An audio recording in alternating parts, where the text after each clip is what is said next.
మా కుటుంబానికి సహాయం జరిగింది, మా కుటుంబాన్ని జగన్ ఆదుకుంటున్నాడు, జగన్మోహన్ రెడ్డి గారు మాకు అండ అని చెప్పుకున్నటువంటి పరిస్థితి చూసాం.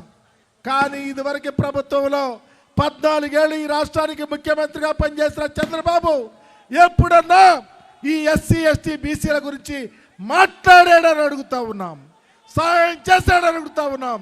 ఈరోజు చంద్రబాబు నాయుడు టైంలో ఎస్సీల మీద దాడులు, బీసీలను భయపెట్టడం, బీసీలు జడ్జీలుగా పనికిరారని భారతదేశ ప్రభుత్వానికి ఉత్తరం రాయటం అనేకం. కానీ జగన్మోహన్ రెడ్డి గారి పరిపాలన చూసాం. ఏ కుటుంబాల యొక్క స్థితి పెరిగిందో అక్క చెల్లెల కోసం అర్రులు చాచి సహాయం చేసే తీరు, బీసీలు బ్యాక్ బోన్ క్యాస్ట్ కాదయ్యా, మాకు ఆద్యంతం మనిషికి వెన్నెముక ఎలాంటిదో అలాంటి బ్యాక్ బోన్ క్యాస్ట్ అని చెప్పి పరిపాలన చేస్తున్న ముఖ్యమంత్రి. మీరు ఎప్పుడన్నా చూసారా?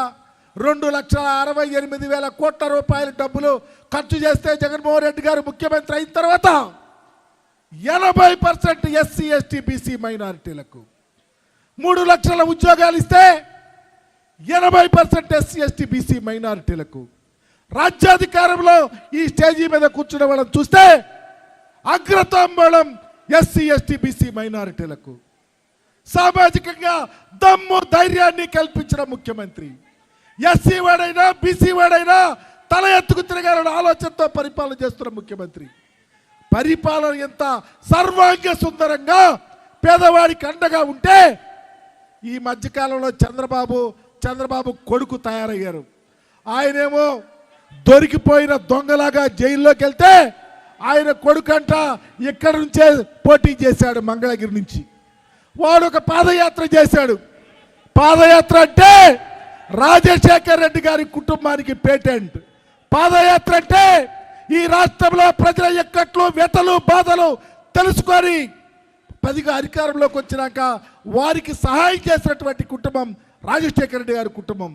పాదయాత్ర అంటే కొంత దూరం నడిచి మళ్ళీ బస్సు ఎక్కెళ్ళి ఇంకొక ఊరిలో ఉండి ఎద్దులాగా తిని పడుకొని పొద్దున్నే లేచి మమ్మల్ని తిడతాక పాదయాత్ర కాదయా. ఇతనంట పాదయాత్ర ముగింపు రోజు పాదయాత్ర చేసిన వాడు ఏం చెయ్యాలి?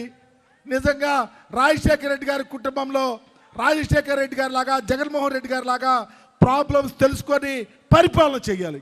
ఈ ముండా ఇతనంట పాదయాత్రలో ఒక ఎర్ర పుస్తకం తెచ్చాడంట. ఈ ఎర్ర పుస్తకం ఎవడేం చేస్తుందయ్యా? నువ్వు ముఖ్యమంత్రి అవ్వాలా? అవ్వలేవు కదా, మీ బాబు అవ్వలేడు కదా.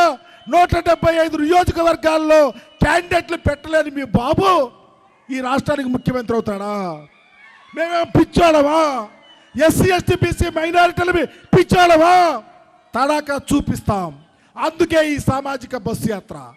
నేనేమో చెప్తా ఉన్నానంటే ఈ మంగళగిరిలో ఉద్దండులు ఉన్నటువంటి ప్రాంతం, బీసీల మయం, ఎస్సీ ఎస్టీ బీసీ మైనారిటీల మయం. ఈ మయమంతా కట్టగట్టుకొని జగనన్న నడవటానికి మా సోదరునికి టికెట్ ఇచ్చాడు, మా చేనేత కార్మికులకు ఇచ్చాడు.